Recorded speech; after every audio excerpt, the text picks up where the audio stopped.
जय जय राम कृष्ण हरे जय जय राम कृष्ण हरे हरि जय जय राम कृष्ण हरि जय जय राम कृष्ण हरे हरि जय जय राम कृष्ण हरि जय जय राम कृष्ण हरे जय जय राम कृष्ण हरि हरे जय जय राम कृष्ण हरि जय जय राम कृष्ण हरि जय जय राम कृष्ण हरे जय जय राम कृष्ण जय जय राम कृष्ण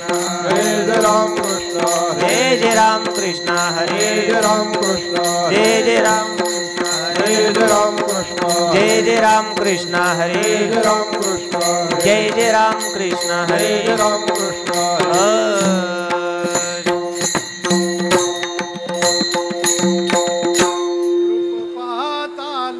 शनी सुख झाले ओ साजनी सुख झाले ओ साजनी सुख झाले ओ साजनी रूप पाहता लोचनी सुख झाले ओ साजनी सुख झाले ओ साजनी सुख झाले ओ साजनी विठ्ठल बरवा माधव बरवा तुहा विठ्ठल बरवा तुहा माधव बरवा तुहा माधव बरवा तुहा माधव बरवा बहुत सुकृताची जोडी म्हणून विठ्ठली आवडी म्हणून विठ्ठली आवडी म्हणून विठ्ठली आवडी बहुत सुकृताची जोडी म्हणून विठ्ठली आवडी म्हणून विठ्ठली आवडी म्हणून विठ्ठली आवडी सर्व सुखाचे आगर बापर कुमा देवीवर बापर कुमा देवीवर बापर कुमा देवीवर सर्व सुखाचे आगर बापर खुमा देवीवर बापर कुमा देवीवर बापर कुमा देवीवर विठ्ठल बरवा तुहा विठ्ठल बरवा तुहा माधव बरवा तुहा माधव बरवा तुहा विठ्ठल बरवा तुहा विठ्ठल बरवा तुहा माधव बरवा तुहा माधव बरवा तुहा माधव बरवा जय जय राम जय जय राम कृष्ण हरे जय जय राम कृष्ण जय जय राम जय जय राम कृष्ण हरे जय जय राम जय जय राम कृष्ण हरे जय जय राम हरे जय जय राम कृष्ण हरे जय जय राम जय जय राम कृष्ण हरि जय जय राम कृष्ण हरि जय जय राम कृष्ण हरि जय जय राम तुम्ही संत माये बाप कृपावंत तुम्ही संत माय बाप कृपावंत संत माय बाप कृपावंत तुम्ही संत माय बाप कृपावंत आयरी पतिता कीर्तिवान कायमी पतित कीर्तिवाणु कायमी पतित कीर्तिवाणु अवतार तुम्हा धराया कारण अवतार तुम्हा धराया कारण अवतार तुम्हा धराया कारण अवतार तुम्हा धराया कारण उद्धरया जन जन जीव उद्धाराया जन जड जीव उद्धाराया जन जड जीव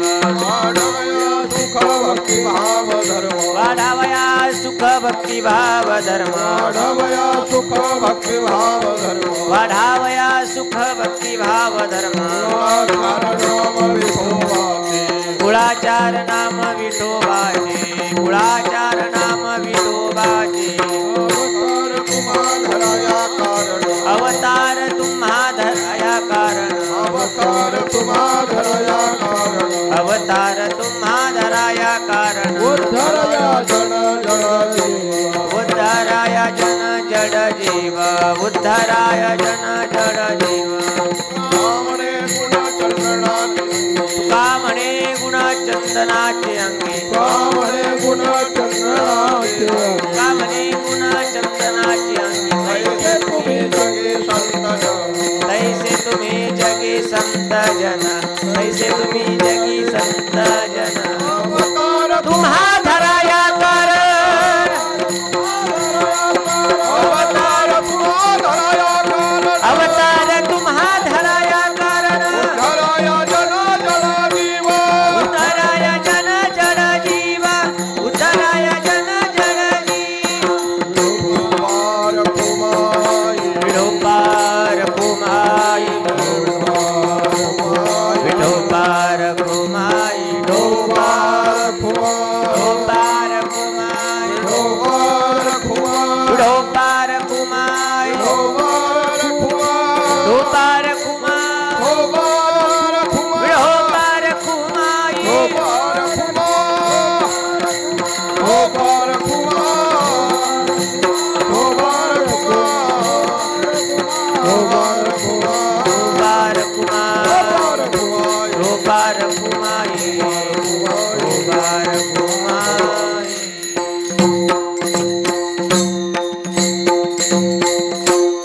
म्हणा लक्ष्मण महाराज म्हणा सरळ म्हणा.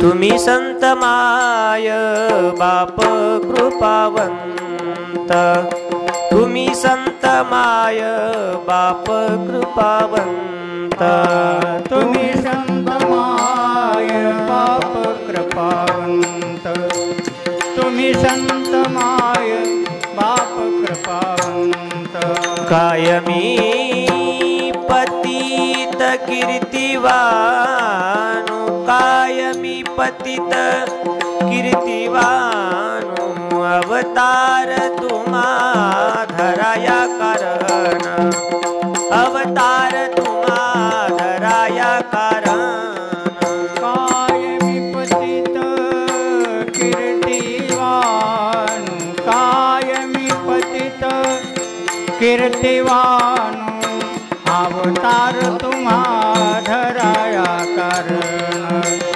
अवतार तुम्हा धराया कारण उद्धराया जन जड जीवा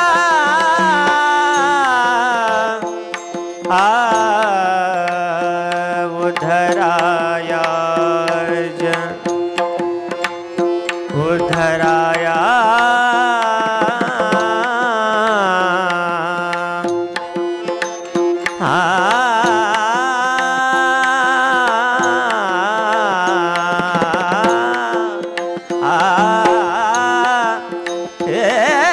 उद्धराया जन जन बोला उद्धराया जन जड जीवा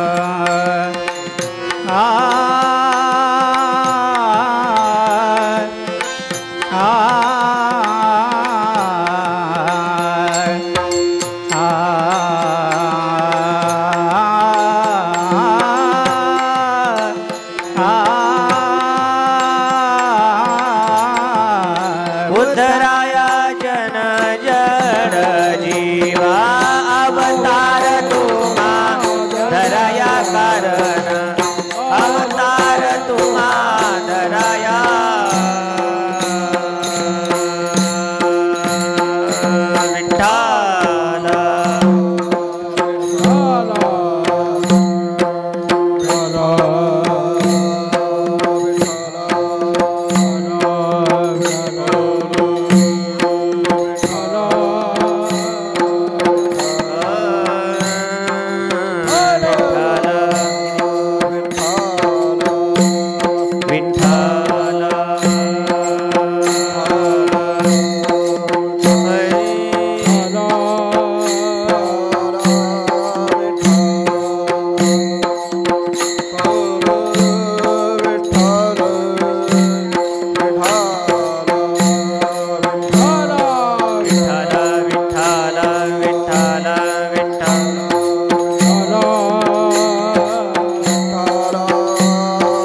बाबा श्री गुरुदेव दत्त विठ्ठल विठ्ठल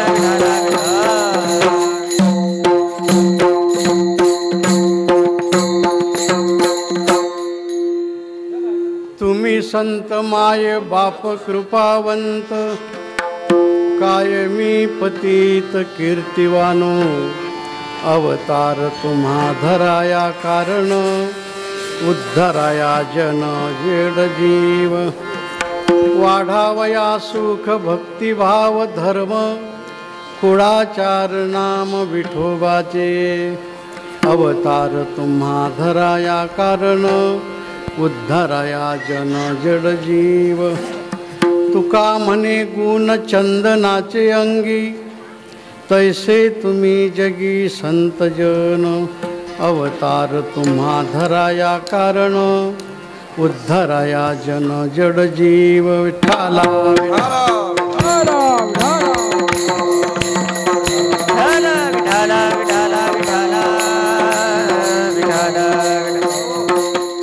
पांडुरंगा करू प्रथम नमन दुसरे चरण संताचिया त्यांच्या कृपादाने कथेचा विस्तारू बाबाजी सद्गुरु दास तुका ज्ञानेशो भगवान विष्णू निवृत्तीर भगवान हरहा सोपानो भगवान ब्रह्मा मुक्ताख्या ब्रह्मचित्कला गुरुर्ब्रह्मा गुरुर्विष्णू गुरुर्देवो महेश्वरः गुरु साक्षात परब्रह्म तस्मै श्री गुरवे नमः काषाय वस्त्रं करदण्डधारिणं कमण्डलु पद्मकरेण शङ्खं चक्रं गदाभूषितभूषणाढ्यं श्रीपादराजं शरणं प्रपद्ये विठ्ठल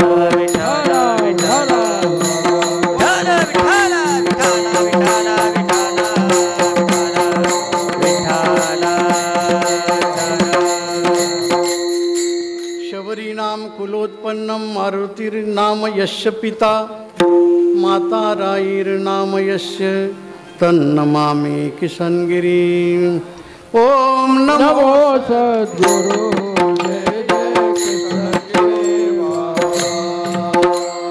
ओम नमो सद्गुरु जय जय किशनगिरी बाबा ओम नमो सद्गुरु जय जय किशनगिरी बाबा ओम नमो सद्गुरु जय जय किशनगिरी बाबा जय जय किशनगिरी बाबा जय जय किशनगिरी बाबा किशनगिरी बाबा जय जय किशनगिरी बाबा जय जय किशनगिरी बाबा जय जय किशनगिरी बाबा जय जय किशनगिरी बाबा जय जय किशनगिरी बाबा ओम नमो सद्गुरु ओम नमो सद्गुरु जय जय किशनगिरी बाबा ओम नमो सद्गुरु जय जय किशनगिरी बाबा ओम नमो सद्गुरु जय जय किशनगिरी बाबा जय जय किशनगिरी बाबा जय जय किशनगिरी बाबा जय जय किशनगिरी बाबा जय जय किशनगिरी बाबा जय जय किशनगिरी बाबा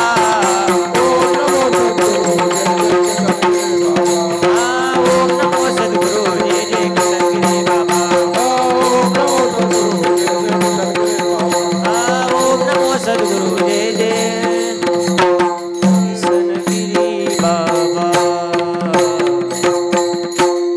श्री संताची माथा चरणावरी साष्टांग हे करी दंडवत तुम्ही संत माय बाप कृपावंत कायमी पतित कीर्तिवानू अवतार तुम्हा धराया कारण उद्धराया जन जड जीव उपस्थित असणारे प्रभुप्रिय सज्जन आणि माता भगिनी आज आपल्या गोधेगाव इथे आपलं सर्वांचं श्रद्धास्थान, सर्वांचं जीवन घडवणारे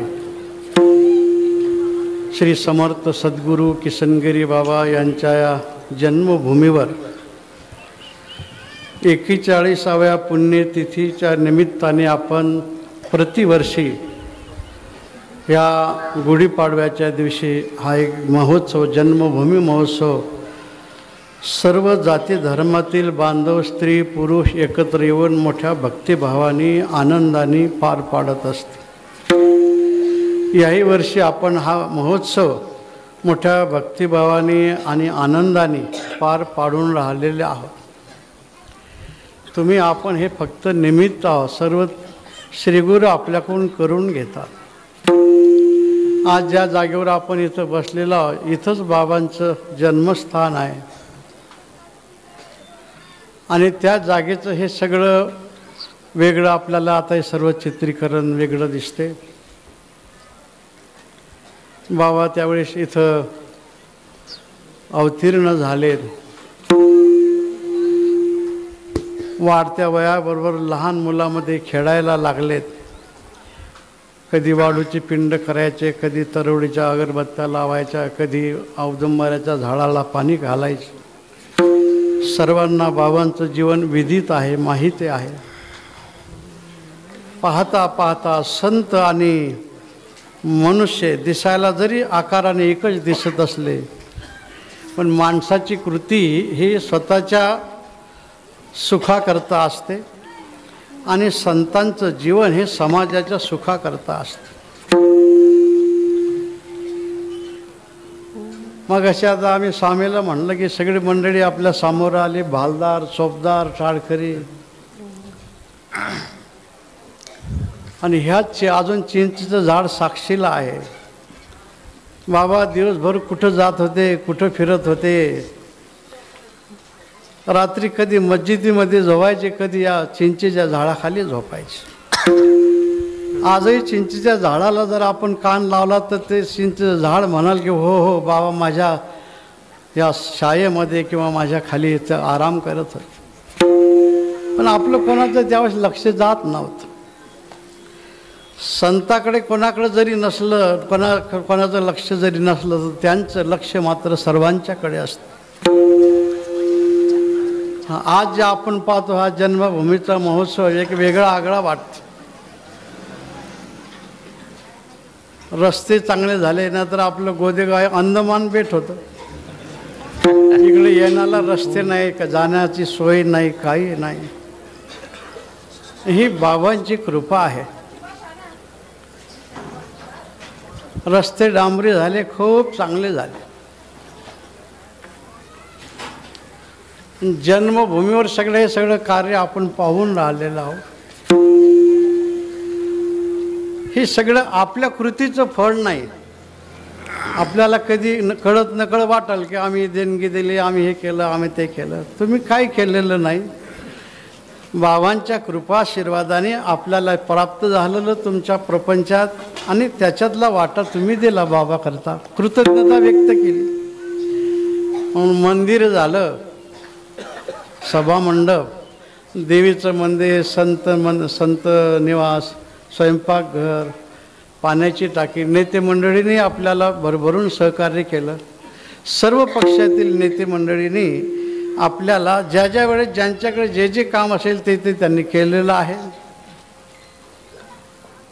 आणि आपणही खूप खूप सगळं काम केलं. नदीचा घाटही झालेला आहे.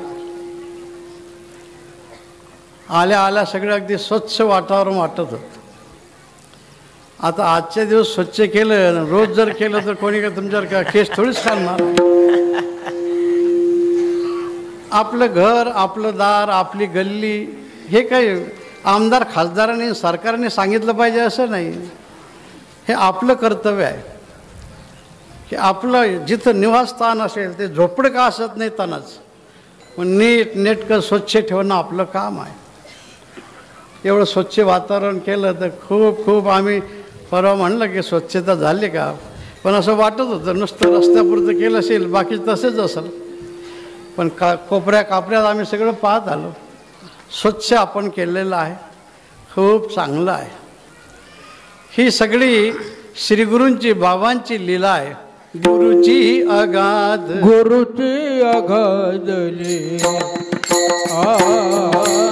गुरुची अगाध लीला सांगू किती तुम्हाला तुम्हाला गुरुची अगाध लीला गुरुची अगाध लीला गुरुची अगाध लीला सांगू किती तुम्हाला तुम्हाला गुरुची अगाध जगती कसे जगावे गुरु सांगते अचूक जगण्यात मानसाची होऊ नये मग गोडार येतो मग गोडार येतो या पृथ्वी जीवनाला गुरुची अगाध लीला गुरुची अगाध लीला सांगू किती तुम्हाला तुम्हाला गुरुची गुरुची अगाध गुरुची अगाध जगामध्ये कसं राहावं कसं जगावं ही जीवनाला दिशा श्रीगुरू देतात. म्हणून हे जे सगळं दिसते देवगड असेल जन्मभूमीचं स्थान असेल सगळं जे जे आपण भक्तांनी केलं ही श्रीगुरूंची लीला आहे. बाबांचा आशीर्वाद आहे आणि त्या आशीर्वादाचं फळ आपल्याला प्राप्त झालं. स्थानं चांगले झाले रस्ते चांगले झाले. येताना आम्हाला बरंच दिसलं आता प्रसंगाला म्हणून बोलतो जरा माफ करत राहा. आम्ही एका ठिकाणी असं विचारलं म्हणले आम्ही म्हटलं कोणत्याही गावात जर गेलं उखंडी रस्त्यावर असतात आणि डांबरी रस्त्यापर्यंत माणसं ऊस लावतात. ते म्हणले त्याचं असं आहे त्याचा अभ्यास केला जास्ती लोकांच्या पायाला धक्का लागेल एवढं पीक जर केलं तर शेतात पीक चांगलं येतं आणि उखंडे जर डांबरी रस्त्यावर टाकले तर जनावरं आजारी पडत नाहीत आणि गाई म्हशी दूध जास्ती देतात. म्हटलं बरं संशोधन केलं बाबा चांगलं. म्हणून आता आपल्या इथे थोडंच आहे म्हणा सगळ्यांनी टाकलं तर हरकत नाही. तुमचे सगळ्या गाया म्हशी दूध देतील जनावरे काही आजारी पडणार नाहीत. सार्वजनिक रस्ते होत नाहीत. झालेले रस्ते टिकवणं तुमच्या आमच्या हातात असतं. नेते मंडळी करते आपण भांडणं करतो रस्ता झाला पाहिजे पण नेते मंडळीने सुद्धा रस्ता करूच नाही. त्यांनी लिहून घेतलं पाहिजे की तुम्ही रस्ता कोरला नाही पाहिजे. जर रस्ता कोरला तर तिथं तेवढं सोडून द्यायचं दुसरीकडे काम करायचं. तर हे आपलं एकाच गावाचं नाही कुठंही जा हेच आहे. पळसाला पानती नाही. तर गंगापूर तालुक्यात एका ठिकाणी आम्ही कीर्तनाला गेलो. पावसाळा श्रावण महिना होता. गायीन म्हशी रोडवर बांधलेल्या आणि माणसं खाली रोडच्या खालून जाऊन ड्रायव्हर स्टेशनला जायचं. तर इतका अतिवापर आपण करू नका. सार्वजनिक कामं होत नाहीत आणि झालेले टिकवणं ते आपल्या हातात आहे. होऊ द्या ना तुमचं नुकसान थोडंफार झालं तर काय बिघडते. आपल्या शेतातून जर माणसं गेले तर काही सांगता येत नाही कोणाचा कसा पाय असेल. तुमचे भरभराट होऊन जाईल पण आपल्या जागेतून कोणी येऊ नये म्हणून तुम्ही जर काट्या लावल्या तर मग काही सांगताच येत नाही काय होईल. विठ्ठला विठ्ठला विठ्ठला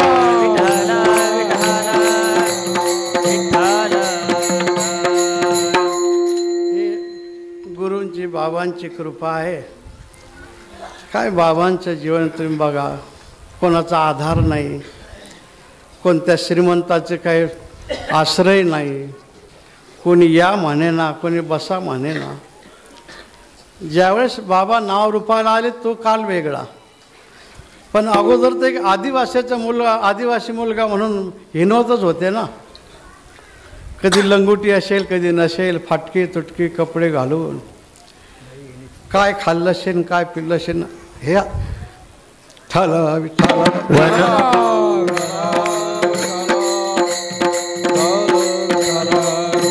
वन वन फिरूनी कन कन झिजले दुःखी लोकासाठी वन वन फिरूनी कन कन झिजले दुःखी लोकासाठी वन वन फिरूनी कन कन झिजले दुःखी लोकासाठी वन वन फिरूनी कन कन झिजले दुःखी लोकासाठी कधी या गावी कधी त्या गावी आपुल्या भक्तासाठी कधी या जागे कधी त्या जागे आपुल्या भक्तासाठी कधी या गावी कधी त्या गावी आपुल्या भक्तासाठी या कधी त्या गावी आपुल्या भक्तासाठी धन्य झालो तव गुण गाता किसनगिरी देवा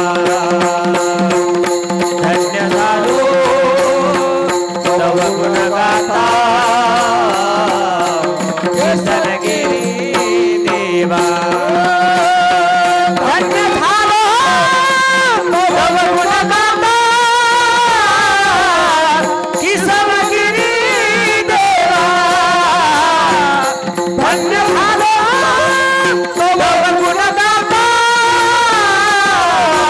किसनगिरी देवा देवा या गावावरून त्या गावावर कसे जात होते काही कळत नव्हतं, कुठं झोपत होते काय. फक्त आई मात्र तळमळ करायची आणि आई सगळ्या गल्ल्या बोळ्या पाहून बाबांना खाऊ घालायची. त्यांनी कष्ट सहन केले. आता आम्ही आहे प्रकाशानंद गिरीजी महाराज आहे. आम्ही कितीही जरी भालदार चौकदारच्या या सगळ्या वैभवात राहिलो तरी त्यांच्या पायाची धूळ आम्हाला बरोबरी करता येणार नाही. हे सगळे प्रसंग आपण अनुभवलेले आहेत.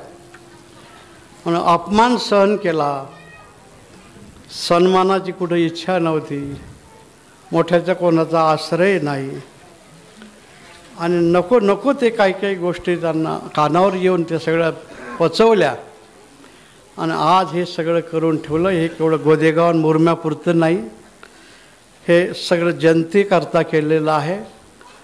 जनतेनेच सर्व केलेलं आहे आणि जनतेला तुम्ही आपण फक्त राखा ना.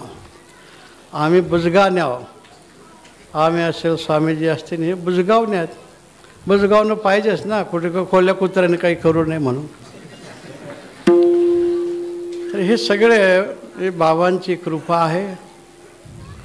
पाडव्याला आपण त्यांचा 40वा साजरा केला होता आणि तेव्हापासून हा पाडव्याचा महोत्सव आपण मोठ्या आनंदात भक्तिभावाने पार पाडतो. आज या कार्यक्रमाकरता सर्व संत महंत गुणीजन सर्व उपस्थित आहेत. जे मच्छिंद्र बाबा आहेत आणि उत्तम बाबा आहेत, इतर सर्व संत मंडळी, सर्व जाती धर्मातील बांधव, स्त्री पुरुष सर्व एकत्र आहेत. संत काय करतात एकच आहे की सर्वांना एकत्र घेऊन येऊन काम करतात.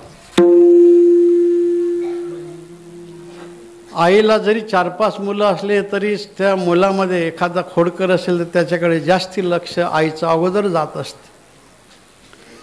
जे खळाची व्यंकटी सांडो तया सत्कर्मी रती वाढो भूता परस्परे जडो मैत्र जीवांची. आपल्या सगळ्या काय असतील त्या आंतरिक भावना याचा फारसा विचार न करताना व्हावे कल्याण सर्वांचे दुःखी कोणी असू नये. हे सर्व आपल्याला बाबांनी प्राप्त करून दिलं.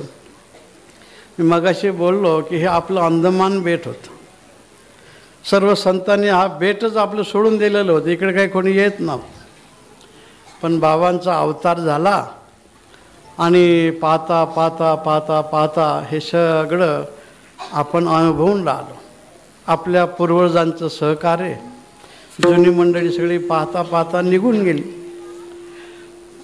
तुम्ही आपण आज उद्या असेल नसेल सांगता येत नसते.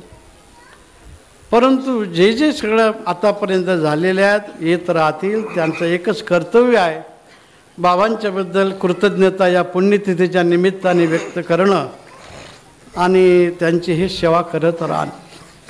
तन मन धनाने सेवा करायची आहे. तसा विचार केला तर संत हे समाजाचे मायबाप आहेत. व्यवहारामध्ये आपण पाहतो आई वेगळी आणि बाप वडील वेगळे, दोन्ही एकत्र येत नाही. वडील ते वडील आहे. वडील कधी कधी लाडामध्ये होते. एका मुलाला अशी सवय होती, तो आईला बाबा म्हणायचा आणि बाबाला आई म्हणायचं. पाहुणे आले की मग तो म्हणजे बाबा मला जेवायला भूक लागली. माणसं म्हणलं असं कसं काय, बाबा तर इथेच बसलेला आहे. नाही नाही म्हणे आमच्या मुलाला अशी सवय आहे, तो आईला बाबा म्हणते आणि बाबाला आई म्हणते. असल्या फंटू सवयी अगोदरच आपण लक्षात घेतलं पाहिजे ना. परंतु माणसं कौतुक करतील तर किती कौतुक करतील आणि बिघडले तर किती बिघडतील. काय काय तर इतकं ताडण करतात की मारता मारताच मारून टाकतात. एका ठिकाणी आम्ही असं बसलो होतो. दिंडीचा प्रसंग होता आमच्या तिथं मुक्ताबाईला असताना. एक मनुष्य असा विचित्र होता. त्यांना लहान लहान 2 मुलं होते. त्याच्याच वैतागाने मंडळी वारलेली होती. मला वाटतं 3 वर्षाचा मुलगा असं काहीतरी मागितलं. दिंडीतली माणसं बसलेले. त्यांना काही विचार तर करायला पाहिजे ना. दगडाचं सगळं ते मंदिराच्या त्या आतला चौक होता. त्या मुलाला उचललं आणि असं फेकून दिलं दगडावर. हे बाप आहे का वैरी आहे? तो हिरण्यकश्यप बरा. त्या मुलाचं डोकं फुटलं, सगळं केलं. आमच्या दिंडीतलं एक मनुष्य गेला पडत, उचललं त्याला, ते रक्त वगैरे पुसलं आणि त्या माणसाला फक्त मारलं नाही ना तर असं इतकं हे केलं. ही निर्दयीपणा असतो. म्हणून अति कौतुक आणि अति निर्दळण हे दोन्ही दुःखाला कारणे असतात. बिघडायचा संबंध असेल तिथं कौतुक करून उपयोग नाही. सुधारायचं असेल तर तिथं फार ताडण करायचं काय कारण नाही. ताडण करतात ते वडील असतात, कौतुक करते ते आई असते. व्यवहारातले 2 नाते आहेत, आई आणि बाप. आपल्या लक्षात येण्याकरता सांग. एका गावामध्ये सप्ताह होता. सप्ताहाला मंडळी निघाली. रात्रीचं कीर्तन, बॅटरी नाही काही नाही. याला उशीर झाला म्हणून घाई गडबडीने पायातही पायथन नाही आणि काटेरी रस्ते. मग सांगितल्याप्रमाणे श्रावण महिना होता. शेतातलं खुरपिलेलं गवत ते रस्त्यावर टाकलं आणि त्या गवताच्या आत साप होता आणि हा त्याच पाय टाकल्याबरोबर त्याने एकदम फना केला आणि फुस देसे असा आवाज. हा लगेच म्हणाला बाप रे. मग तिथं अगं आई ग म्हणला का तो. आतून कशी हाक येते पहा. ज्यावेळेस तुम्हाला भीती वाटते त्यावेळेस बापाची तुम्हाला आठवण येते. कारण तिथं आई काही काठी घेऊन साप मारणार नाही. तिथं काम बापाचंच आहे ना, वडिलांचंच काम आहे. म्हणून त्याचं या वडिलाचं जरी भांडण असलं तरी तो आपोआपच म्हणतो अरे बाप रे. पाठीमागे काय एक अंतरावर थोडं म्हणून काय झालं म्हटलं भला मोठा साप आहे. म्हणजे जिथं भीती वाटते तिथं वडील काम करतात, बाप काम करते. आणि जिथं दुःख असते तिथं आई काम करते. एका मुलाने, एकुलता एक मुलगा, आईला घराच्या बाहेर काढून दिलं. आईने सांगितलं काही हरकत नाही बाबा, तुम्ही खुशाल आनंदात राहा, मी आपले मजुरी करून पोट भरल, आला टाईम तर भीक मागून पोट भरल. पण हा कधी पाहत नव्हता. योगायोगाने काय झालं कोणास ठाऊक, आजारी पडला. मंडळी घेऊन गेली दवाखान्यात त्याला, पण तो आजार असह्य होता, वाढत गेला. डॉक्टरने सांगितलं हे काही जमायसारखं नाही आणि याला खूप पैसे लागतील. मग त्या मंडळीने विचार केला की 2-4 दिवस 8 दिवस राहिली, एक दिवस गपचूप निघून गेली दवाखान्यात. हा एकटाच तिथं राहिला. त्या दवाखान्यातून एका माणसाची सुट्टी झाली, तो घरी आला. आल्याबरोबर ते म्हातारी म्हणते बाबा कुठं होता म्हणे दवाखान्यात. म्हणले माझा मुलगा ते. म्हणलं आजी काय सांगावं तुम्हाला, तुमचा मुलगा असेल किंवा नसेल, तो जास्ती आजारी आहे. सोबत कोण आहे. म्हणले कोणी नाही. आईने नाही विचार केला की मला घराच्या बाहेर काढून दिलं किंवा काय केलं म्हणून. पैसा नाही काही नाही, पण गेली तशीच आपली. मुलाच्या जवळ गेली. मुलाला काही कळेना कोण आलं काय. आपल्या पदराची हवा घातली. आता आईला पदरसुद्धा नाही राहिला हवा घालायला. पदराची हवा घातली आणि थोडं डॉक्टरला विनंती केली की डॉक्टर साहेब थोडंसं औषधोपचार करा, मी कोणाचे भांडे कुंडे घासून तुमचे पैसे देईन, पण माझ्या मुलाला जगवा. योगायोग औषधाचा वापर आणि त्याचं प्रारब्ध, आईचा आशीर्वाद. हा सावध झाला आणि डोळ्यांनी पाहायला लागला. ज्यावेळेस काही कळत नव्हतं त्यावेळेस फक्त आई आई एवढा शब्द येत होता. आईच्या बद्दल प्रेम नाही, पण दुःखात आपोआपच आईचं नाव येत असतं. आणि जसं या मुलाला सगळं थोडं सावध झाला आणि मग पुन्हा आईला म्हणतो कशाला आली मला तुझं थोबाड दाखवायला. मग आता त्या आईला कसं वाटलं. म्हणजे दुःख ज्यावेळेस जीवनात येते त्यावेळेस आईचा आधार असतो आणि संकट किंवा भीती ज्यावेळेस असते त्यावेळेस बापाचा आधार असतो. हे 2 नाते आहेत व्यवहारातले. पण संत कृपाळू मायबाप आहेत.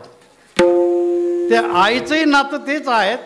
आईचं प्रेम देतात आणि वडिलांचंही प्रेम तेच देतात. आईचं प्रेम करतात, दुःख काय करतात, जन्म मरणाची येरझार संपवतात.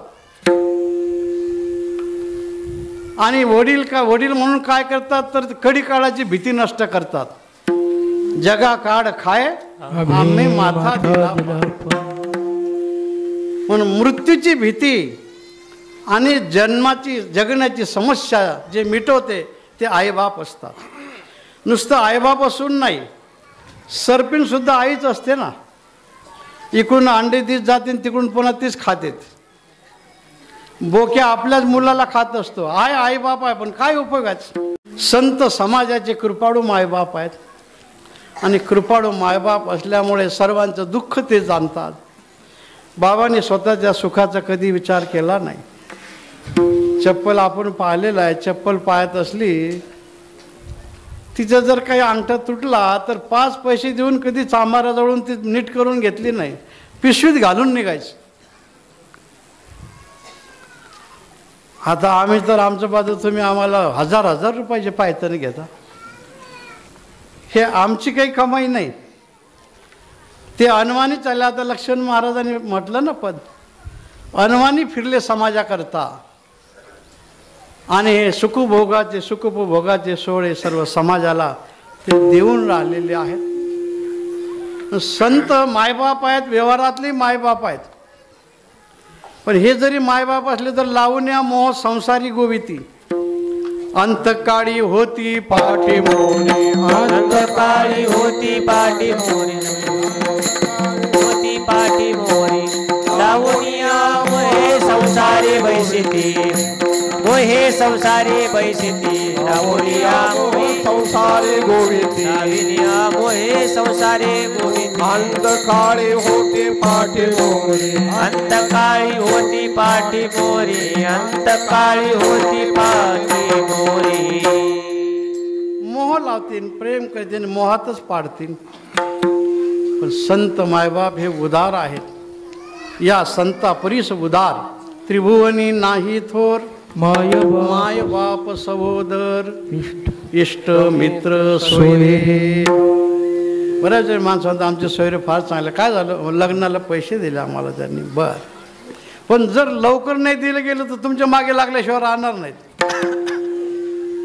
आहेत ते, परंतु कृपाळू नाही म्हणता येणार. संत हे निर्हेतुक समाजावर प्रेम करतात. कोणी निंदा कोणी वंदा, पण तुमच्या सुखाचा विचार करणं हे आमचं कर्तव्य आहे. म्हणून तुकाराम महाराज म्हणतात समाजाचे संत हे कृपाळू मायबाप आहेत. तुम्ही संत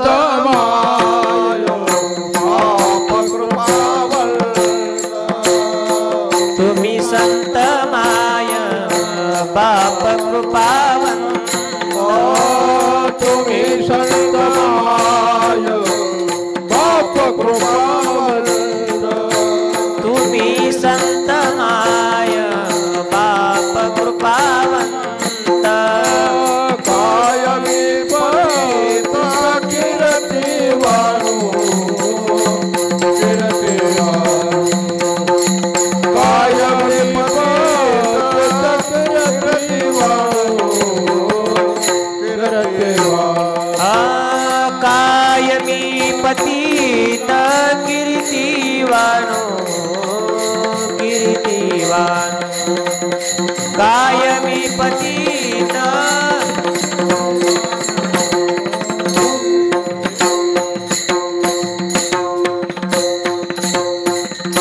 संत हे कृपाळू मायबाप असल्यामुळे तुकोबाराय म्हणतात माझ्यासारख्या पतितांनी त्यांची काय कीर्ती वर्णन करायची. कारण संतांचं या भूतलावर येणं याच्याकरताच असते, जड जीवांचा उद्धार करायचा. सरळ म्हणून शेवटची चाल म्हणू. आता 12 वाजेपर्यंत आपण आवरलं पाहिजे. अवतार तुम्हा धराया कारण उद्धाराया जन जड जीव. जड जीवाचा उद्धार करण्याकरता माणसं काय की असे जड असतात. एक आश्रम होता, 12 वर्ष एक विद्यार्थी राहिला, पण म्हणून काही त्याला येईना. मग गावातले लोक म्हणायला लागले एवढ्या वर्ष ते झालं तिथं राहतो. उत्तम बाबा सारखे संत हे 12 वर्ष राहिला, कर प्रवचन, कर कीर्तन. ते म्हणले आपल्याला येत नाही. मग तो एकदा गुरुजीकडे गेला, सांगितलं गुरुजी मी एवढ्या दिवस राहिलो, माझ्या काहीच लक्षात नाही. मग आता असं करा म्हणले, माझ्या लक्षात राहील, याला काहीतरी उपाय सांगा. गुरुजीला माहीत होतं कसं आहे. ते म्हणले बाबा याच्या कुठं नादी लागायचं. म्हणजे गणपतीची पूजा करत जाय बस. हा पुढे गेला आणि पुन्हा मागे आला. नाही नाही म्हणले गुरुजी गणपतीची पूजा करायची बरोबर आहे, पण गणपतीची पूजा करायचं ध्यानात राहायचं, ध्यानात राहण्याकरता काहीतरी सांगा. गुरुजी म्हणले बरं विचारलं, बरं बरं एक म्हणलं जा म्हणले बाहेर 2 दगड आण. त्याने आणले खरोखर दगड. म्हणले आता एक माझ्या डोक्यात घाल आणि एक तुझ्या डोक्यात घाल. अरे म्हणले वेळा मूर्ख कोणी करता, 12 वर्ष राहिला अजून तुला हेही कळत नाही. याला जड म्हणतात, जड. तुका म्हणे ऐसे आहेत का हरी याही तारी जीवाशी. म्हणून जड मुडांचा जीव, मूड माणसं एवढे काही मूड असतात. मूड म्हणजे मूर्ख शब्द आहे, थोडा ऐकायला गौण आहे. समर्थांनी दासबोधामध्ये मूर्खाची बरेचसे व्याख्या केलेल्या आहेत. त्याच्यामध्ये साधा मूर्ख, मूर्खाचा राजा, पडत मूर्ख. पडत मूर्ख म्हणजे आपल्या लक्षात आला का, शहरात कुठं गेला तिथं बोर्ड लागलेला असते येथे घाण करू नये, आणि हा बरोबर जाऊन तिथंच घाण करून येत. त्या माणसाने पाहिलं, धरला त्याचा हात ताडण काय काय झालं म्हणजे तू तिथं घाण करून आला. म्हणले काय, मला आवश्यकता नव्हती म्हणे, बोर्ड होता म्हणून मी तिथं घाण करून आलो. येथे घाण करून ये आहे तसंही वाचायचं नाही. म्हणजे व्याकरण पक्क झालेलं असते याचं. अरे म्हणले बेडा ते लिहिलेलं कसं, येथे घाण करू नये. 2 शब्द आहेत ना, 2 शब्द होते, पण बोलताना हा मात्र इकडचा ये तिकडे घ्यायचा. घाण करून ये याला पडत मूर्ख म्हणतात. असे अनेक मूर्ख समर्थांनी दासबोधामध्ये सांगितलेले आहेत. म्हणून असे मूढ आणि जड या जड मुळांचा उद्धार करण्याकरताच तर तुमचा अवतार झाला महाराज. तुकाराम महाराज म्हणतात तुम्ही समाजाचे मायबाप आहात. अवतार म्हणजे अवतरती वरून खाली येणे. आम्ही वैकुंठवासी आलो याची कारण असे. बोली शब्दामध्ये या अभंगामध्ये सुद्धा अवतार तुम्हा धराया कारण. बरीच माणसं मोठी माणसं कारणाशिवाय येत नाही. आता तुम्ही सगळी मंडळी इथं आलात भक्त मंडळी. कोणी विचारलं का कुठे गेलं ते गोदेगावला, काय कारण? अहो म्हणले कारण तुम्हाला माहीत नाही का, बाबांच्या आज पाडव्याचं पुण्यतिथी महोत्सवाच्या निमित्ताने जन्मभूमी महोत्सव होता. जन्मभूमी महोत्सव हे कारण. आणि सगळी मंडळी आली हे कारणानेच आली की नाही, विनाकारण नाही आली. आणि मोठे माणसं विनाकारण येत नाही. विनाकारण असतात ते माणसं असतात. काहीच कारण नाही, हाताला दातून घ्यायचं आणि गावात 3 चक्कर मारायचे. विनाकारण जो फिरतं त्याची किंमत राहत नाही. आणि कारणाने फिरत असतं त्याचे मनुष्य वाट पाहत असतात. उदाहरणार्थ आपला आता कार्यक्रम आहे, जिल्हाधिकाऱ्याकडे गेले आपण, पत्रिका घेऊन गेले, चला आमच्याकडे मोठा कार्यक्रम आहे आपण या. आता त्यांनी होई म्हटलं, पण आता निवडणुकाची गडबड त्यांच्या पाठीमागे काही येणं झालं नाही त्यांचं. म्हणजे हो म्हणून निमंत्रण स्वीकार करून त्यांना नाही येता आलं. पण तसं होऊ नये दुर्दैवाने. इथंच कुठेतरी आग लागली त्या गावात जे असेल ते, आणि त्याच्यामध्ये 2-4 माणसं खलास झाले. मग त्या गावकऱ्यांनी कलेक्टरला फोन केला का बोलावलं. कलेक्टर, SP, बाकीचे अधिकारी हे सगळे आले तिथं. मग तो मनुष्य म्हणायला का हो आम्ही तुम्हाला निमंत्रण दिलं, तुम्ही निमंत्रण देऊ हो म्हणून आले नाही, आणि आज कसं काय येणं केलं? अरे कसं काय येणं केलं म्हणजे माणसं मेले हे कारण आहे. ह्या कारणाने त्यांना यावं लागलं. मोठी माणसं कारणाने येत असतात आणि विनाकारण फिरणारे माणसं असतात ते सगळं आपली किंमत गमावून बसत असतात. म्हणून महाराज आपण अवतार तुम्हा धराया कारण. ह्या कारणाने तुम्ही वैकुंठातून इथं आलात आणि जडमूळ जीवांचा उद्धार केलेला आहे. तो उद्धार कशामुळे केला तर भगवंताच्या नामचिंतनाने. याच्यामध्ये तुम्ही पहिल्यांदा एक काम केलं, समाजामध्ये भक्तिभाव वाढवला, धर्माची वृद्धी केली, धर्म वाढवला, आणि धर्माचरणाने सत्यम वद धर्मंचर ह्या शास्त्राप्रमाणे त्यांचं जीवन त्यांना जगवायचं अंतःकरणात भाव निर्माण केला. देवाविषयी कृतज्ञता निर्माण केली, संताविषयी आदराची भावना निर्माण केली, आणि मग आपोआपच ते सुखी व्हायला लागले, समाधानी व्हायला लागले. हे सगळं आपल्या कृतीचं फळ आहे महाराज. वाढावया सुख भक्तिभाव धर्म कुळाचार नाम विठोबाचे. हे सगळं भक्तिभाव धर्म कशामुळे वाढवला तर नामामुळे. कृष्ण विष्णू हरी गोविंद या नामाचे निखिल प्रबंध.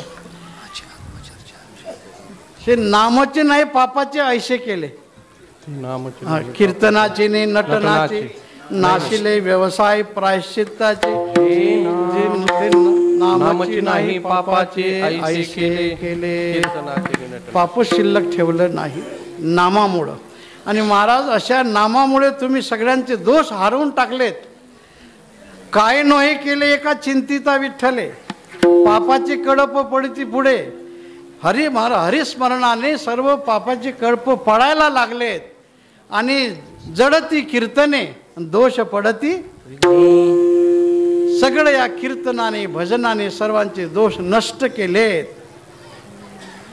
आणि त्यांना सुख प्राप्त करून दिले. वाढावया सुख भक्तिभाव धर्म. आणि आपला तर कुळाचारच आहे, आपली वंश परंपराच आहे. भगवंताचं भजन करत राहणं, अखंड चिंतन विठोबाचे, म्हणून आपला कुलाचारच आहे. त्या नामाच्या शक्तीने आपण सर्व समाजाची दुःख नष्ट केलेली आहे. महाराज खरोखर आपलं जीवन कसं आहे चंदनाप्रमाणे आहे. चंदन जसा सुगंधी असतो आणि भोवतालच्या बोरी बाबडीला सुद्धा सुगंधी करतो, हे संत जीवनाचं दृष्टांत तुकाराम महाराज शेवटच्या तुक म्हणे गुणा चंदनाचे, तुक म्हणे गुण चंदनाचे, तुक म्हणे गुण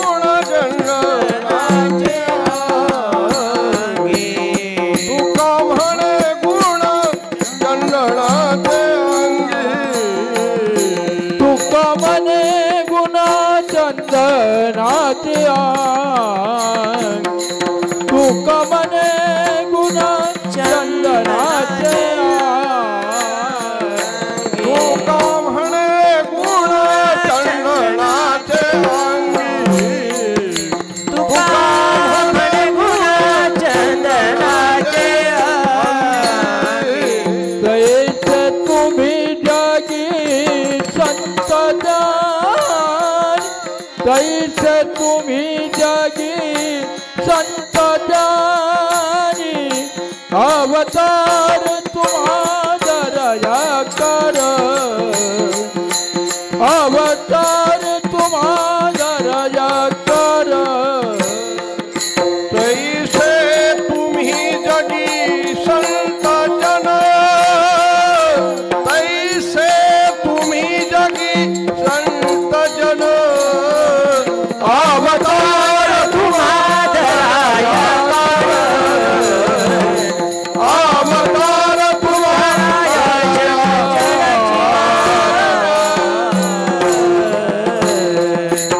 विठोबार कुमाई कुमार कुमार पार कुमार कुमार पार कुमार कुमार कुमार पार कुमार कुमार कुमार कुमार कुमार कुमाई कुमार कुमार कुमार कुमार कुमार कुमार कुमार कुमार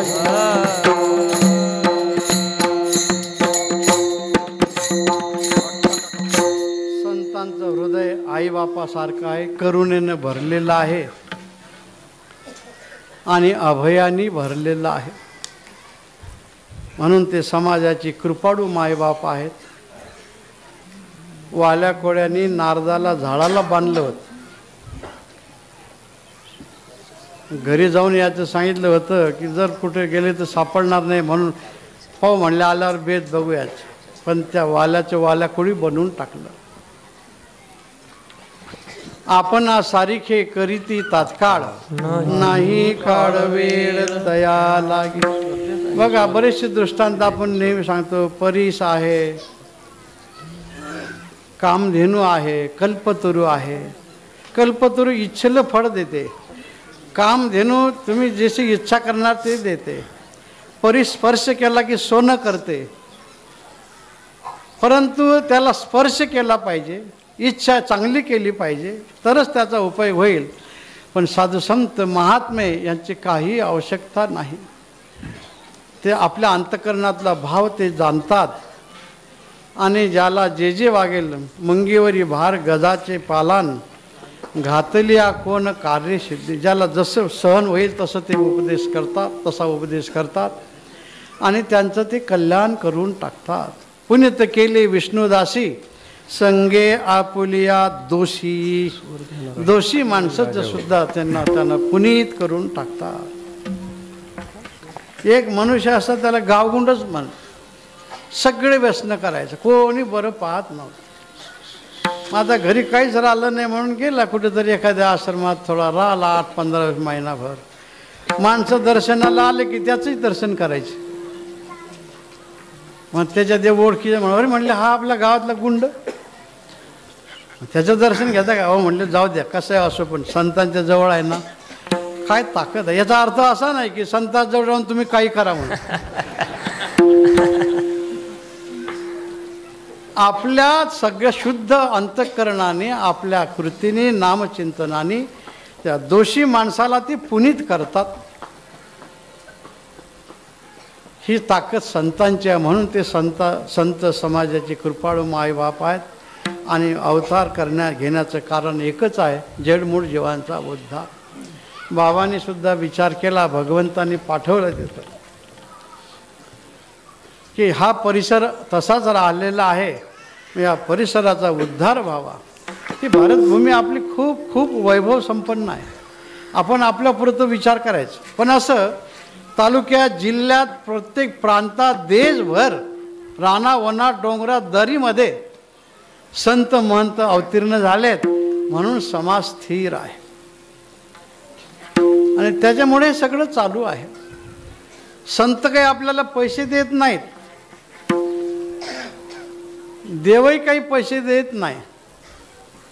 आता अलीकडचा काल बदलला. आता तुमचा उदाहरणार्थ थोडं ऐकून सोडून द्या. आज समजा कार्यक्रमाला पंढरपूरहून विठोबा आले, वैकुंठातून बाबा आले आणि त्याच्याबरोबर मुख्यमंत्री आले.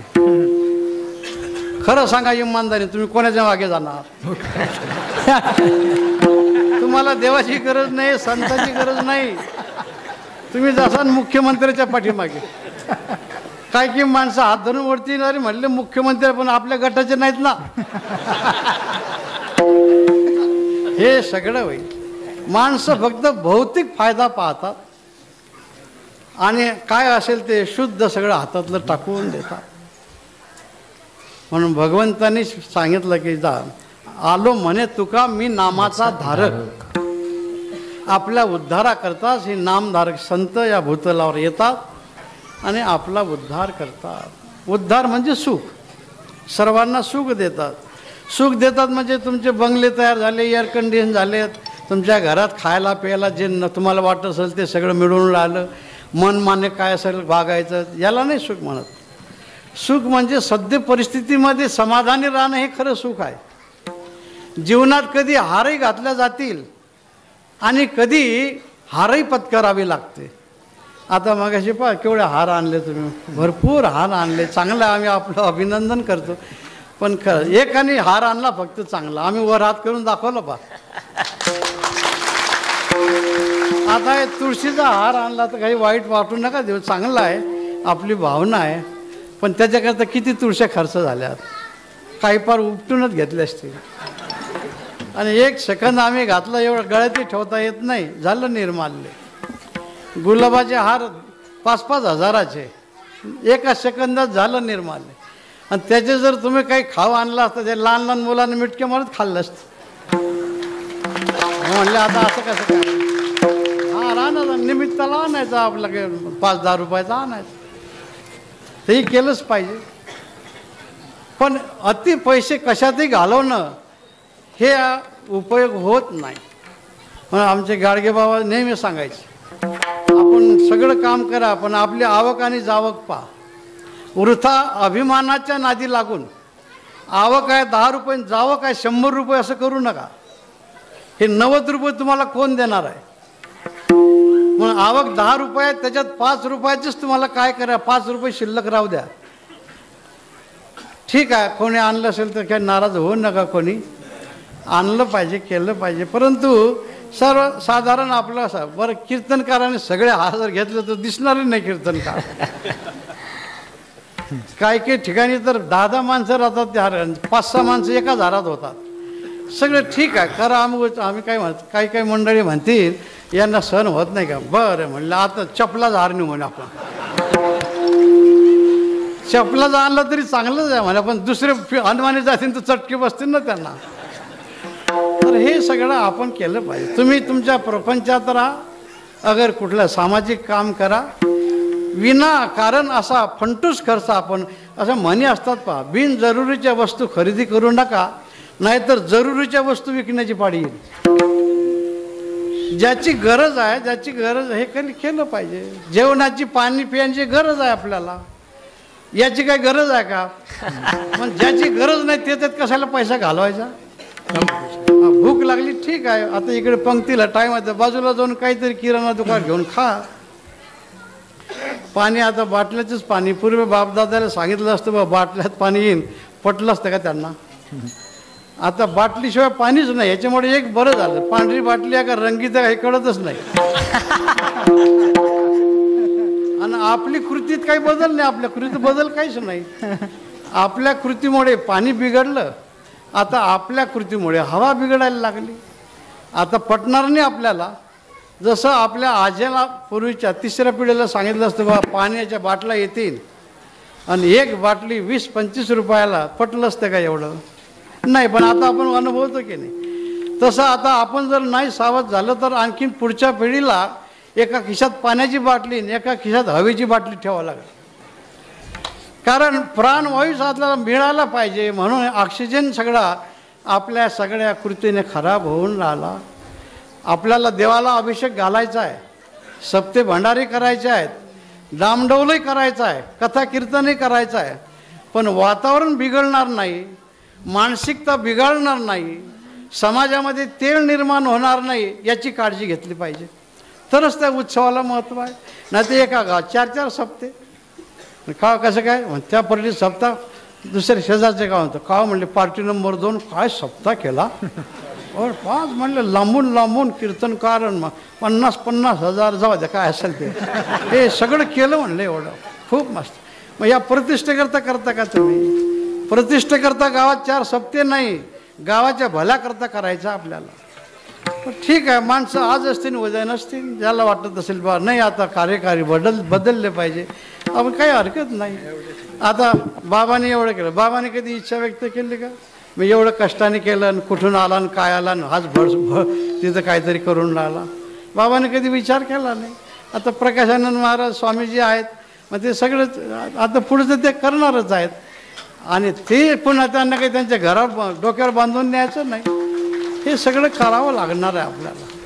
म्हणून करायचं आपल्याला. तुम्ही प्रपंचात राहा, देवस्थानवर राहा, अगर राजकारणात राहा, राजकारणात राहा पण देशहिताला धक्का लागला ना पाहिजे. तुम्ही पार्ट्यात कोणतेही राहा, कोणाची निंदा नालस्ती करा, पण देशहिताला धक्का लागता कामा नये. कोणतेही देवस्थान राहा, नाही तर आमचं देवगडच चांगलं आहे, बाकीचे काय फेकून देण्यासारखे आहे. कोणतेही देवस्थान असू द्या पण श्रद्धेने राहा, वातावरण बिघडणार नाही असं करा. आणि तुम्ही घरी राहा, भावाभावात बाकीच्या माणसात तेढ निर्माण होणार नाही याची काळजी घ्या. हाच परमार्थ आहे आणि हेच सुख आहे, याच्यापेक्षा दुसरं काय आहे? मग हे संतांनी आपल्याला शिकवलं. त्याच्याकरता बाबा वन फिरत होते. कधी जाता बाबा जाताना दिसत होते, धामुरीला गेले पण गोदेगावला जायचं. आम्ही बाबाला म्हटलं, बाबा तुम्ही धामुरीला? नाही तसंच माणसाला हुलकावणी द्यावं लागते म्हणजे. हुलकावणी द्यायची बाबाला. म्हणजे संत त्यांची कृती वेगळी दिसते आपल्याला, पण अंतःकरण वेगळं असते, ते कोणाच्या लक्षात येणार नाही. मग समाजात राहून समाजाचा उद्धार बाबांनी केला. खूप खूप खूप समाधान आहे. हे सगळं कार्य आपण केलं, आम्ही सर्वांचं अभिनंदन करतो. अगोदरचं मंडळ, युवा मंडळ, मग असे आमचे ते गाडगे पाटील म्हणले या वर्षाचं 41वे जे मंडळ आहे खूप चांगलं काम केलं. हे केलं काम चांगलं म्हणून, मागच्याने काय वाईट थोडंच केलं. त्यांनी चांगलं करत आले म्हणून यांना अधिक चांगलं करता आलं. बाबांनी सगळं हे निर्माण केलं म्हणून तुम्हा आम्हाला काही करता आलं, आणि त्यांनी जर निर्माणच केलं नसतं तर काय करता आलं असतं. म्हणून मागच्याला विसरायचं नाही, स्वतः अभिमान धरायचा नाही, आणि पुढच्या पिढीकरता हात राखून ठेवायचा नाही. मुक्तकंठाने देत राहा. नाही म्हटले मग आम्हाला काढून दिलं तर कसं होईल? अरे कुठेही भीक मागून खायचं, त्याचा काही विचार करता कामा नाही. हे गीतेने आपल्याला ते सांगितलं, जो आज तुम्हारा है कल किसी और का था, परसों किसी और का हो जाएगा. आज जे घरदार तुमच्या पूर्वी तुमच्या बापदादाचं होतं, आज तुम्ही माझं घर, माझं अमुक तमुक म्हणता, माझं देवस्थान म्हणता. भविष्यामध्ये तुमचं होणार नाही, त्या जो येईल त्याच. म्हणून आज जो तुम्हारा है कल किसी और का था, परसों किसी और का हो जाएगा. परिवर्तन ही संसार का नियम आहे. ह्या जगाचा नियमच असा आहे, परिवर्तन होत राहते. ज्या माणसांना हजारो लोक मुजरा घालतात, त्याच माणसाला 1000 हाक मारल्या तरी एकही जवळ जात नसते. हा कालाचा महिमा असतो. म्हणून तिथं आपण थांबता कामा नाही. जोरी चढन गा तोवरी म्हणती माझा, मानिती लहान थोर देह सुखाची काजा. आणि तुमच्या इंद्रियापासून सर्वांना सुख देता येते. मावळले काय? इंद्रिय मावळली. इंद्रिय मावळली आला बागुला आजा. आता डोळ्याने दिसत नाही, कानाने ऐकत नाही, हातापायचे असे मेटे पडलेत. मग मुलगा रडायला लागला तर घरातली जी सुनबाई असते ना, मग ते सांगते बघ म्हणले तू जर रडला ना तेव्हा तो बागुल बा खाऊन घेईन. तो म्हातारा ऐकते काय का म्हणलं आता हे वर सगळं निर्माण केलं. हे सगळं घर बांधताना शेजाऱ्या माणसाची 10 फूट जागा बळजबरीने घेतली. काही जवळ उसने पैसे आणले त्यांचे दिले नाहीत, कर्ज काढलं ते बुडवलं, आणि यांच्या करता करून ठेवलं, आणि ते मला बागुलबा म्हणतात. इंद्रिय मावळली आला बागुल आजा, आजाला बागुलबा म्हणतात. म्हणून परिवर्तन ही संसार का नियम आहे. याच्या नादी लागू नका. आज माणसं जे चांगले म्हणत असतात, उड्या वाईटही म्हणत असतात. चांगलं वाईट हा त्यांचा हा कालाचा महिमा असतो. फक्त आपण देवाशी आणि संतांशी एकरूप राहावं आणि आपलं जीवन हळूच एक दिवस ईश्वरचरणी समर्पित करायचं असतं. बाबांनी सर्व हेच केलेलं आहे. आणि बाबांच्या या महोत्सवाकरता सगळे सर्व संत मंडळी उपस्थित आहेत. गणपत महाराज आहेत, रामनाथ महाराज आहेत, गणेश महाराज, आता शशिकांत महाराज आणि सगळे महाराज मंडळी. आता सगळी युवा मंडळी आहे, महाराज मंडळी. आता ते तासाला लागलेले आहेत. तासाला लागले की पहिल्यांदा खान फोडेपर्यंत थोडंसं चुडचुड करतातच माणसं बैल. मग एकदा खान पडले की न हाकताना मग तासाने चालावं लागतं. आता हे सगळे युवा मंडळ आहेत. सर्व संत मंत गायक वादक, बाबांचा आशीर्वाद. त्याचप्रमाणे वैकुंठवासी बालब्रह्मचारी बाबा, वैकुंठवासी भारती बाबा, या सर्व संतांचा आशीर्वाद. महंत सुनीलगिरीजी महाराज आणि त्याचप्रमाणे बालयोगी परमहंस महेश्वरानंदजी महाराज, या सर्व संतांचं मार्गदर्शन.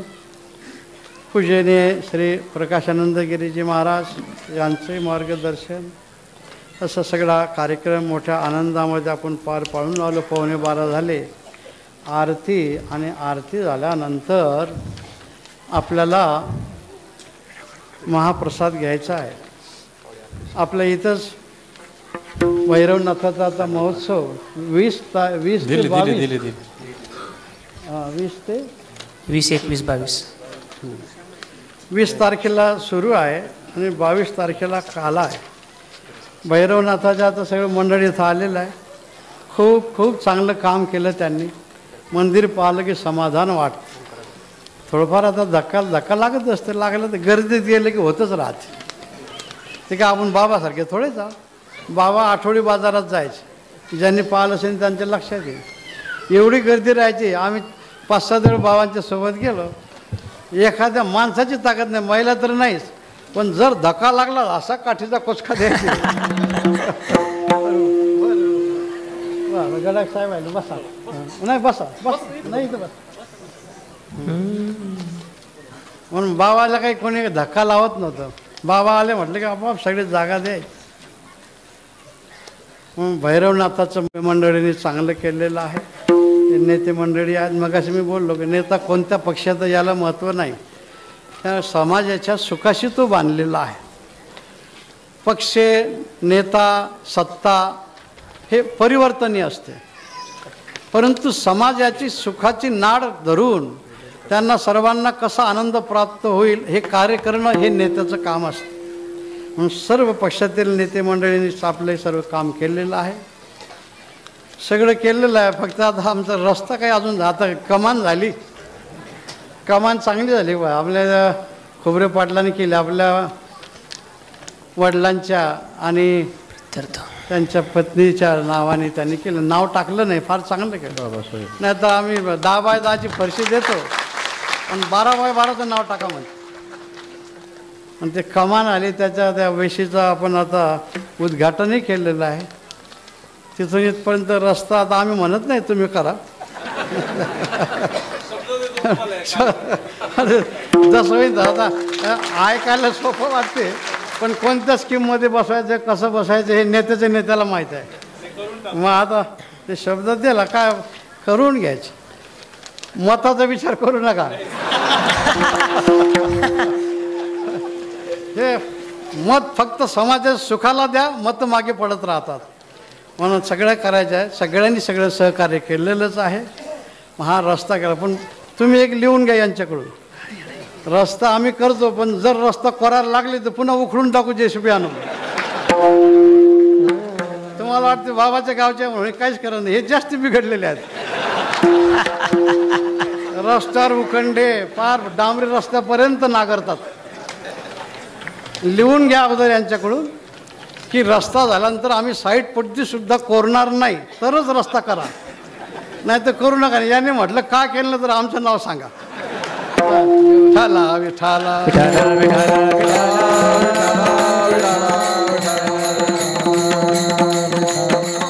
सगळीकडे हेच आहे. शासकीय पैसा तो काही सरकारचा थोडाच आपलाच पैसा असतो. स्कीम रूपाने कर रूपाने सरकार गोळा करतो आणि स्कीम रूपाने देत असतो. म्हणून आपण आपल्या हातानेच आपलं नुकसान करतो ना. आपले सार्वजनिक रस्ते सार्वजनिक वास्तू ह्या घरच्यापेक्षा आपण सांभाळल्या पाहिजे. नाहीतर पाणी नाही, टाकी बांधा, टाकी नाही, पाण्याचे नळ लावा आणि रात्री 2-2, 4-4 नळ घरात नेऊन घरच्या नळाला लावायचे. असं नाही. जर सार्वजनिक नळ तुटला असेल तर घरच्या हौदाचा लावा तिथं, तर तुमची माणुसकी आहे. सार्वजनिक ठिकाणच्या हौदाचा नळ घरच्या हौदाला लावणं हे काही माणुसकी नाही. मग याच्यामुळेच लोकतंत्र टिकणार आहे. नाही तर लोकतंत्र काय असं नुसतंच आनंद द्यान वाटण याच्यानं टिकणार नाही. प्रत्येकाने या लोकतंत्राचा सर्व अनुभव घेतला पाहिजे, त्याप्रमाणे आपण जीवन जगलं पाहिजे. तर भैरवनाथाचा आता महोत्सव आहे, त्या महोत्सवालाही आपण यावं असं मंडळाचे आपल्याला निमंत्रण आहे.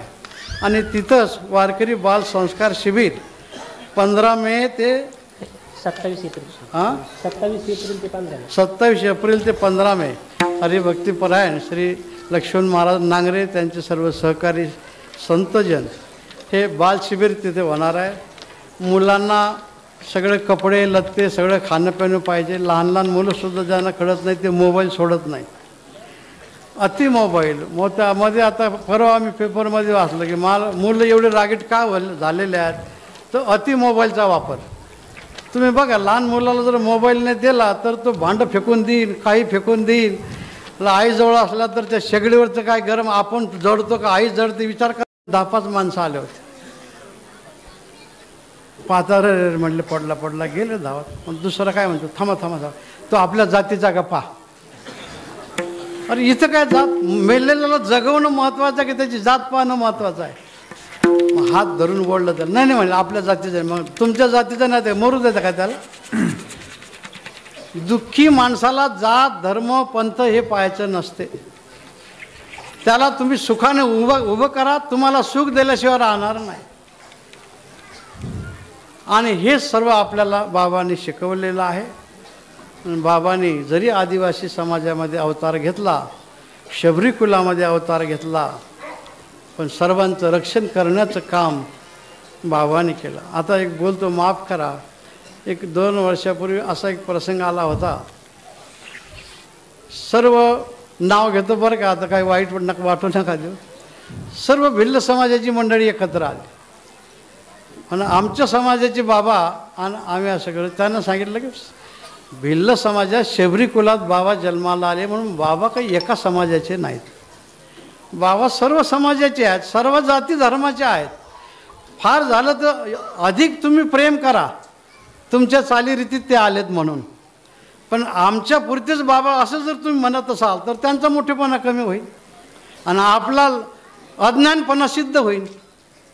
मग संतावर जात टाकायची नसते, धर्मही लादायचा नसते. संत हे सर्व समाजाचे आहेत, सर्व धर्मीयाचे आहेत. मग बाबांनी सर्वांना सुख दिलं, त्यामुळेच आपण सर्व काही विचार न करताना या ठिकाणी आलो. असंच सर्वांना आनंद प्राप्त होत राहावा ही बाबांच्या चरणी आम्ही विनम्र प्रार्थना करतो. आता मागच्या वेळेस आम्ही बोललो, आता यावेळेस आम्ही कीर्तन पुढच्या वर्षी आता स्वामी कीर्तन करतील. आणि फार झालं तर आता भाद्रपद महिन्यात लक्ष्मण महाराजांना कीर्तन करायला लावायचं. मग आम्ही दर्शनापुरतं येत जाऊ. आणि आता पुढच्या वर्षी स्वामींचं कीर्तन आपण छापायचं. हळूहळू आपल्याला हे जुनी मंडळी आहेत ना, जुनी मंडळी ते पहिले दोर करायचे पहा आणि तागाचं ते असं गठ्ठा राहायचं, विणायचे. ते संपत आले की दुसरा लावायचे, पुन्हा विणायचे, पुन्हा त्याच्यात ते लावायचे. तसं आपल्याला हा प्रेमाचा दोर धागा निर्माण करायचा आहे. जोपर्यंत आपल्याला त्याच्यामध्ये त्याला काय बटकं काय म्हणतात, हां मग ते नाही वंदन नाही तर ताक टाकायचं असते ना त्याच्यात एक थोडा बट हां मग ते टाकायचं असते. बाबाने निर्माण केलं तुम्ही आपण टाकलं स्वामीसारखे पुढं टाकत राहतील त्याचे पुढं टाकत राहतील. पण प्रेमाचा धागा अखंड ठेवायचा आहे.